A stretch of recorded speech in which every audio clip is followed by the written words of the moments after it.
Yes, Doctor. Uh, yes, Doctor. Thank you for seeing me on such short notice. This is a matter of great urgency. It may not seem so to you, but believe me, it's a matter I don't know about the future of the planet, but certainly the structure and the whole mechanism by which we live is in danger based on something that I fear has been happening with me that I need to discuss with you. So again, I appreciate you seeing me on Saturday of all days. At any rate, I've had, as you know, a number of speaking engagements, which I do periodically, more than periodically, on a regular basis. And something has been going terribly awry recently that concerns me, and as I say, concerns the future of our very existence. At any rate, I was having dinner the other night, for example. This is one of them. This one happened, let's see, 2 weeks ago.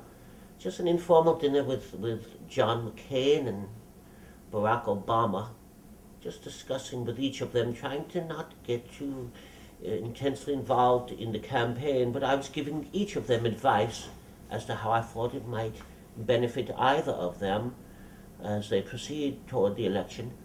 And everything was going smashingly. Lovely, lovely dinner that was made for us. And suddenly, in the middle of, I believe it was the appetizer of baby lamb chops, Senator McCain runs out the door, screaming. I couldn't quite hear what he said, but something about not having felt so brutalized since 1975. And it was really an atrocious moment. I didn't know what had transpired. Senator Obama, stayed and finished most of the meal, but he had this look on his face of disgust and despair that was quite disconcerting to me and to my other guests. Former President Clinton and Hillary Rodham Clinton, they were there too, off to the side a little bit, but they were there, putting in their 2 cents for what they felt it was worth.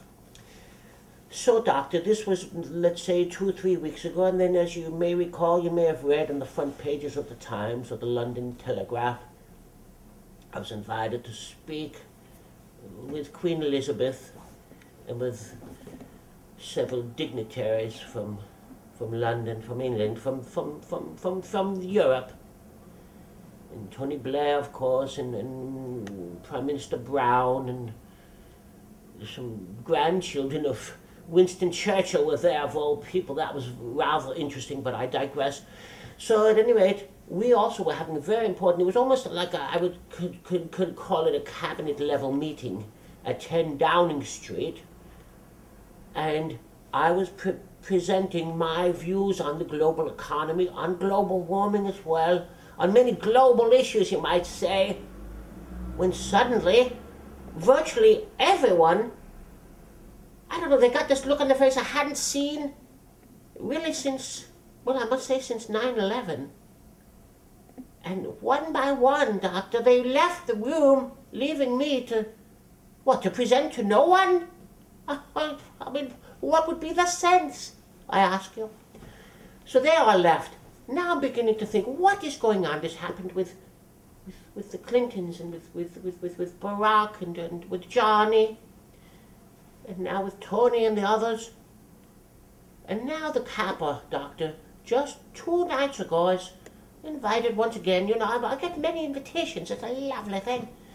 I was speaking before the General Assembly of the United Nations, basically on genocide and what's been going on in Africa and Sudan and the Congo and Darfur, of course, and also what's the struggle, the 1,000-year-old issue in the Middle East, what's been trying by, and they were asking me my views on just how we might be able to resolve this Palestinian issue with the Palestinians and the sovereign state of Israel, and also on border issues in Pakistan and Afghanistan, and just a wide array, a range of war and issues besetting this world, this planet of ours. At any rate, I'm speaking before the General Assembly, And I don't know, suddenly I wouldn't exactly call it a murmur. I couldn't quite sense what it was. But leaders of every nation, one by one, aghast, throwing up their hands and running, Doctor, running as if there'd been a bomb alert. And I looked around, I didn't see any alerts, I didn't see any bells or whistles going off. Couldn't tell what was going on, but one by one they were leaving. So it dawned on me, Doctor, that perhaps a problem I'd had and I'd forgotten all about it had come back. It's what I call my silent emissions. You see, you don't hear anything, and I'm sensing that everything is fine, but I know I have an issue with this, the silent emissions, what you might call poopsies coming out, and I fear that perhaps they've returned, and that is what has been causing this rebellion, almost like a riot, almost like a revolt wherever I appear. And of course, given my standing, my stature, my status, my position, my elite place in the planet wherein it feels as if it's up to me to save things, to remedy, to fix things. How can I, Doctor, if everyone runs away from me as if I'm a leper? So, you see, Doctor, I need to discuss, and it's embarrassing, highly embarrassing to me, these silent emissions. If you could help me in some fashion, I'd be greatly, enormously appreciative. Oh, and the doctor, oh my goodness, what are you saying to me? The doctor says, well, it is a great issue with the silent emissions, but I think first thing we need to do is check your hearing. I was humiliated. I guess what he was saying to me was the silent emissions sounded something like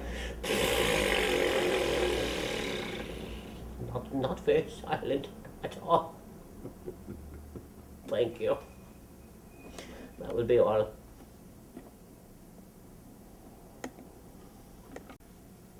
Three, two, one. Well, Mr. Cherwin, based on what I've been hearing start all over. Sorry. Go again. Well, Mr. Cherwin, I do agree that the silent emissions are a significant issue and problem based on what I've been smelling so far today. However, given... 3, 2, 1. Well, Mr. Cherwin, I can attest that the silent emissions are a problem. But based on what I've heard today, I think the bigger problem that we need to address is your hearing. 3, 2, 1. Well, Mr. Cherwin, I can attest this is the silent... Sorry. Okay. I think this is take number 4. Approximately 4, 3, 2, 1. Well, Mr. Cherwin, I think I can attest that the silent emissions are a significant issue. But based on what I've heard today, I think the bigger problem that we need to address is your hearing.